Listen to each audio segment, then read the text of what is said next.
The Malaysian state of Kelantan on the east coast of the peninsula has experienced religious and cultural influences from its neighbour Thailand for centuries. Though the state is intrinsically Islamic, the Kelantanese have assimilated many aspects of Thai culture, food, architecture, even its artistic traditions. The Manora is one such form. Eh Chom was groomed as a young boy to grace the stage as a Manora performer. He slowly mastered the skill handed down by his father. My father was a Manora performer. Even as a child, I was very interested. I used to follow him around. He studied under a teacher. His name was Eh Put. I still remember because he used to always carry me on his shoulders.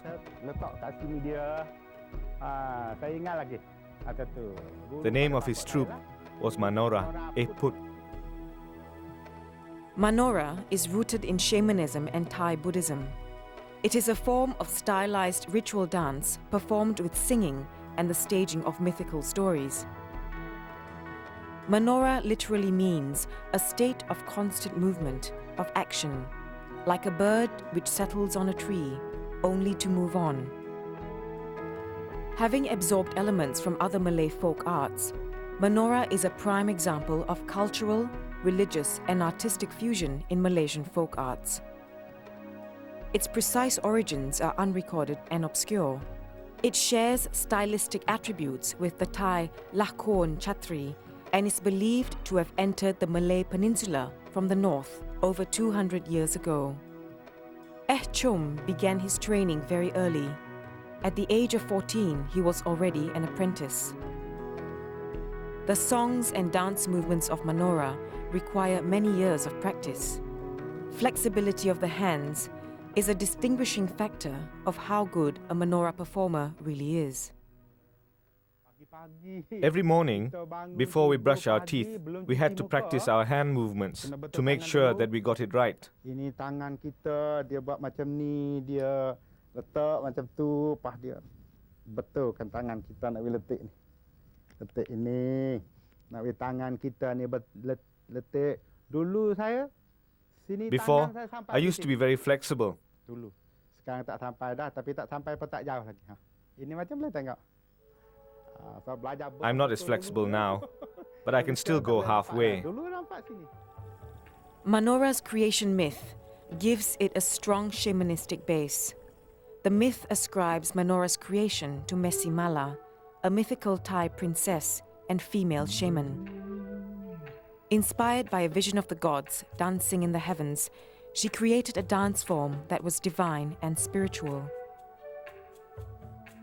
There are 12 main stories or Jataka tales in the Manora.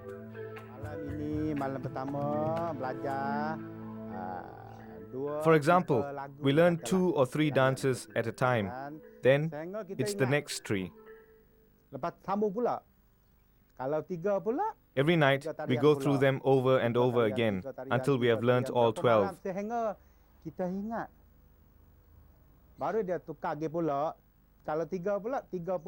We did not study it in a linear way from 1 to 12.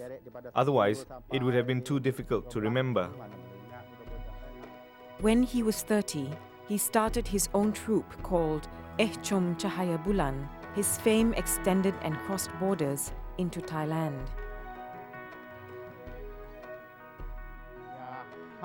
There were many of us. My own troupe had 22 members, Malays, Thais. We toured everywhere.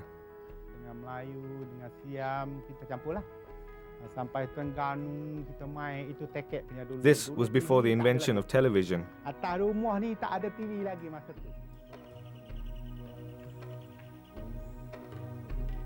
The Buddhist influence is what sustains Manora in Kelantan today. The Thai cultural enclave in Kelantan has survived under severe Islamic guidelines dictated by the state government, but the number of performers has suffered. There are only 2 performers left in Kelantan. Eh Chom is one of them. Ritual performances are staged during Wesak, Lord Buddha's birthday, and Chinese festivals in praise of spirit or ancestral guardians.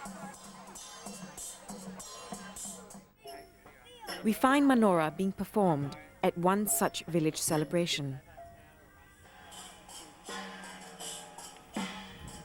This is Kampung Jelatok, a Chinese village close to the town of Tanah Merah, or Red Earth, not far from the state capital, Kota Baru.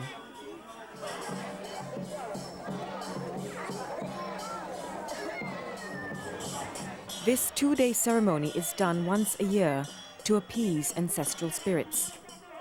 As there are 3 main spirit guardians, they each take turns to protect the village the coming year.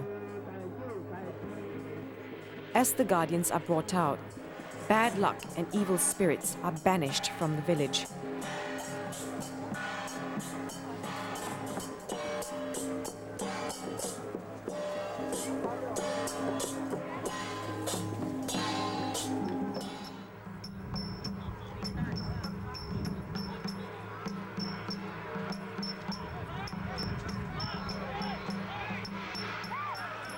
Paper effigies are burnt and the ashes sent down the river.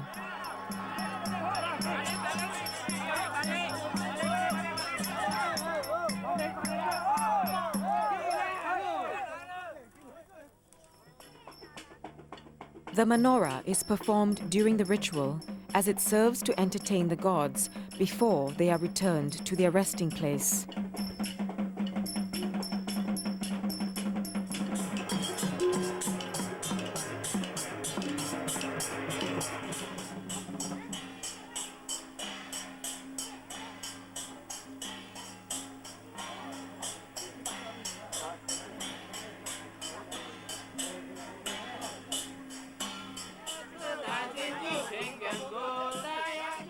Once the gods have been satisfied, blood charms are written on the villagers.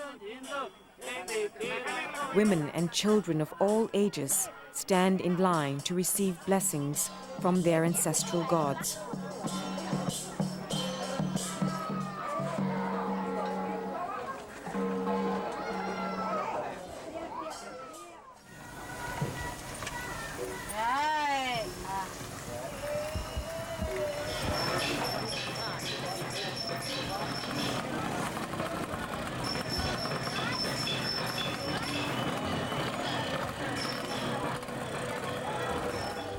After the sun goes down, the entertainment begins.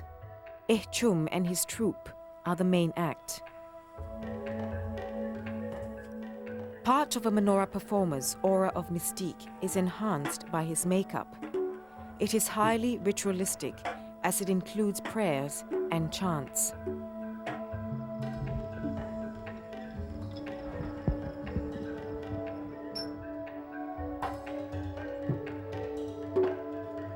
The costume itself is very elaborate. The tiered crown or kechopong is sacred. It can only be worn by initiated performers.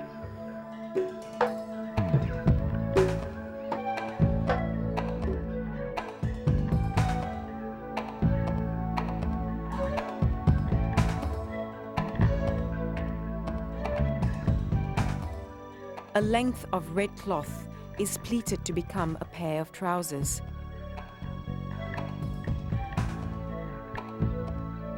The beaded shawl is very intricate and care is taken in putting it on.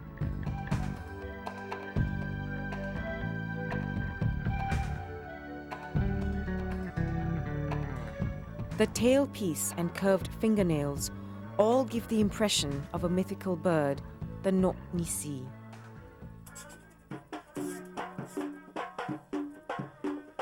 There has been very little government support for Menora over the years. As there are only 2 performers left in Kelantan, the threat of it dying out is very real. He has no students, as many young Malaysians do not see the point in putting years of study into a form that receives no recognition and support. sedang ubah ni, satu kita boleh kurangkan pemain-pemain kita. Now there are less performances because the government does not encourage it, Macam kerajaan, so it makes getting venues and permits very difficult.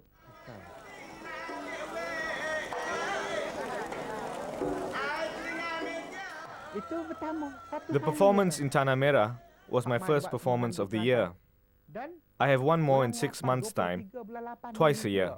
How am I supposed to survive?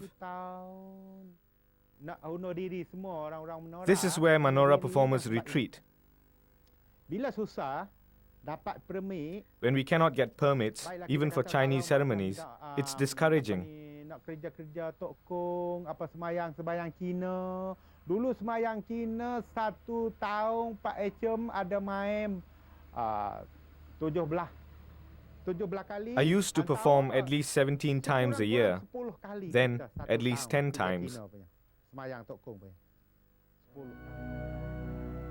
The situation is reversed in Thailand, as it is a revered tradition and performers are highly respected. In Kelantan, Menora is struggling to stay alive. In Thailand, it's easier. The government is supportive.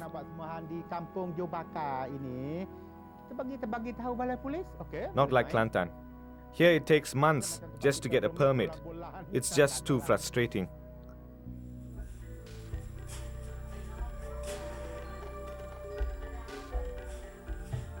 In 1990, a law was passed by the Islamic State government to ban all art forms that were deemed un-Islamic. The Manora was affected because of its Buddhist origins, but other Malay art forms received even harsher verdicts. The government is not supportive. It's as if it's already been banned. Haram terus. Tak tanya apa ni Pak Dala. Apa jawab Pak Ask Pak Dola, the puppeteer. Kalau kita tengok-tengok Wayang kulit is worse off because they are Malay, Islamic. Sebab wayang kulit orang Melayu. Manora is Thai. We are of a different religion. Dia agama lain.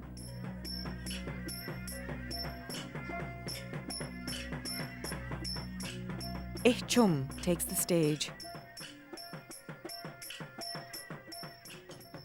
He prepares himself before he puts on the sacred headdress.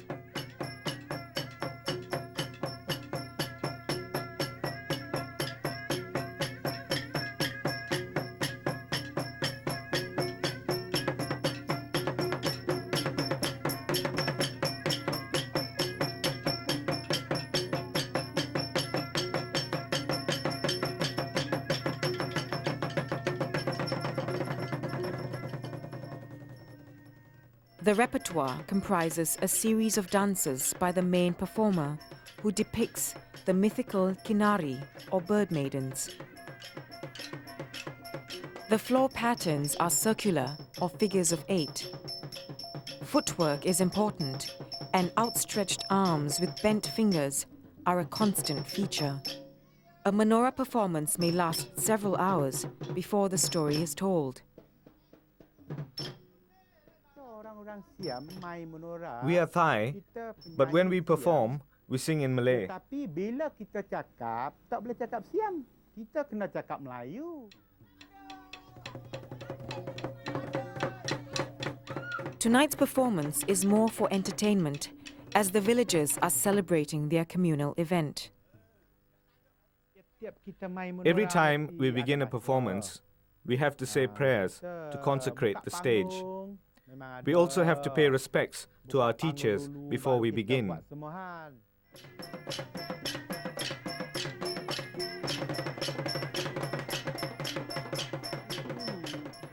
Women were not allowed to perform, only men. Semua laki-laki. Jadi laki-laki ini kita baru-baru. When we began our training, we would have to have long hair or wear wigs to play the parts of women. We were the female attendants.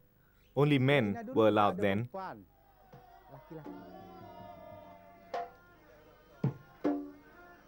The performance is too brief, as it lasts only an hour.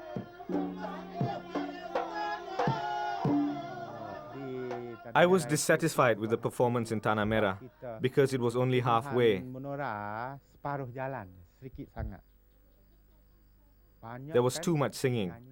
I could not perform to my heart's content.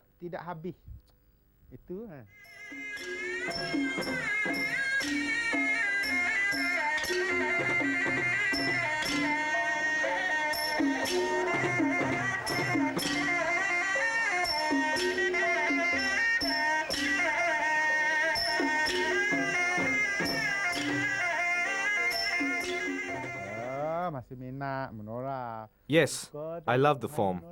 I love to watch Manora. It gives me great pleasure to see it performed. Even our audiences enjoy it.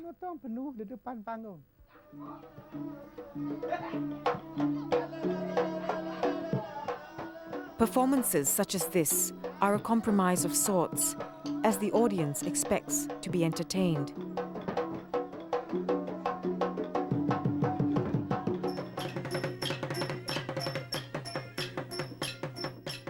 He has a certain unease as he cannot perform a complete story. The shamanistic elements are lacking because he is not allowed to go into a trance. He has had to compromise his vows too many times.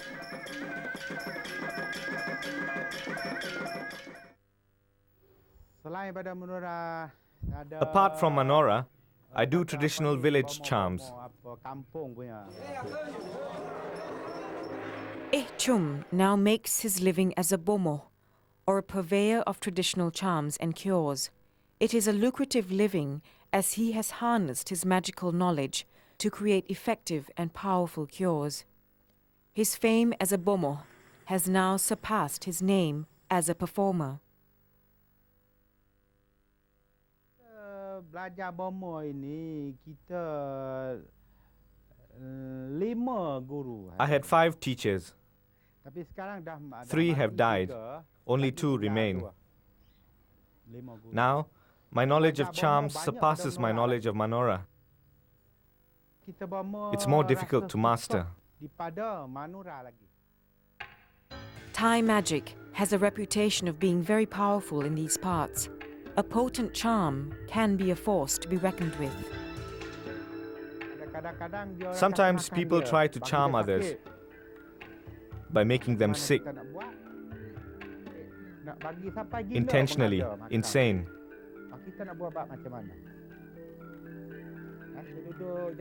This is especially difficult.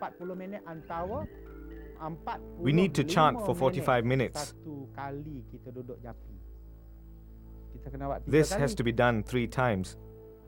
His knowledge as a bomo has also increased due to demands. People have come from far and wide to seek his help to find charms for all kinds of ailments, mental, physical, and spiritual. Out of 100 cases, 70% are domestic problems. 30% are other related illnesses.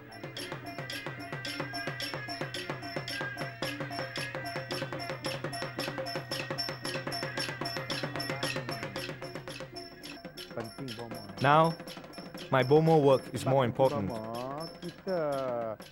Before, it was the reverse. I was younger then.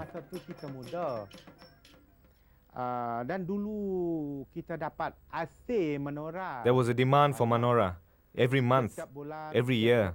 It was profitable.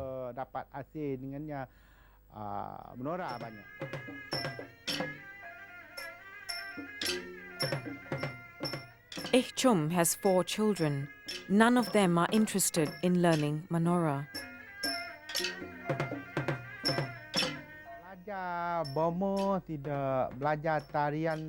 My children studied it for a while. Then they all lost interest. Now they are all working.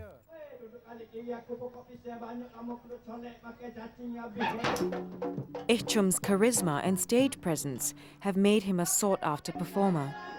Outside of Kelantan, he is well known and has performed many times in the capital city, Kuala Lumpur. People who saw me then still remember me. They are still my supporters. The first time I performed in Kuala Lumpur was 10 years after independence, in 1967.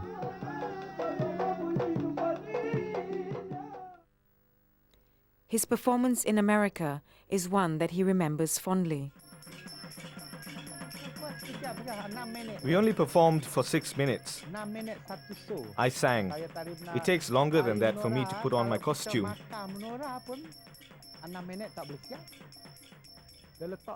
It was very impressive. There were so many cameras. They were everywhere. He was also very well received in England.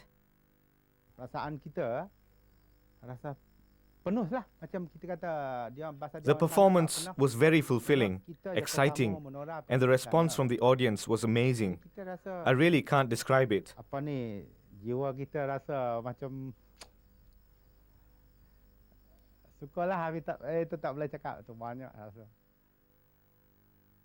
He has chosen to remain in Kelantan, in spite of the religious restrictions.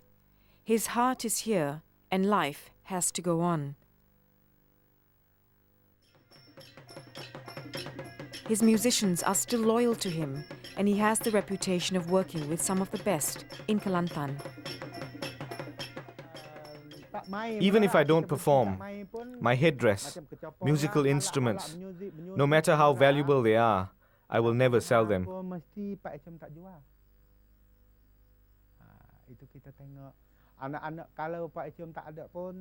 This is my legacy to my children.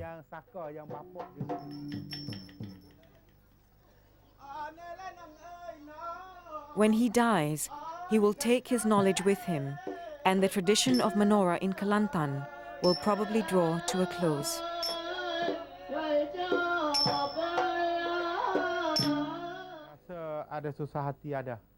Sometimes I feel sad.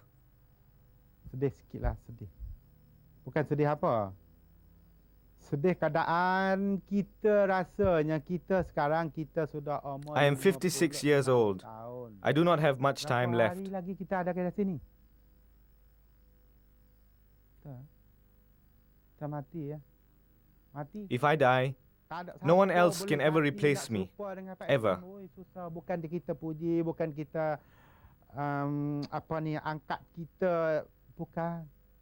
Betul-betul cubalah cari orang lain macam orang-orang Menora. No, I'm not trying to elevate myself, but no one else has the kind of experience that I have.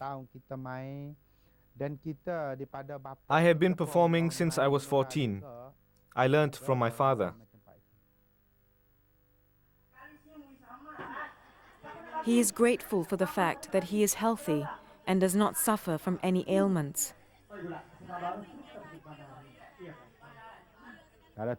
I am very healthy. I have no high blood pressure, no diabetes. God has been very good to me.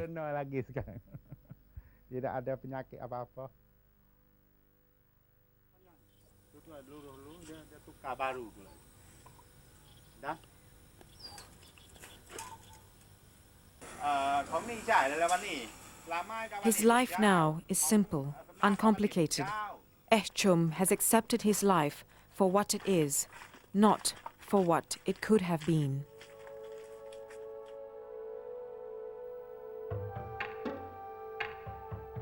With an already fading interest, it is unlikely that things will change. A shame for a form that has crossed boundaries and already evolved for 2 centuries. For Eh Chom, the spirit of artistry will live on, forever etched in the memory of those who have seen him dance the flights of grace. A true performer, groomed from young to grace the stage.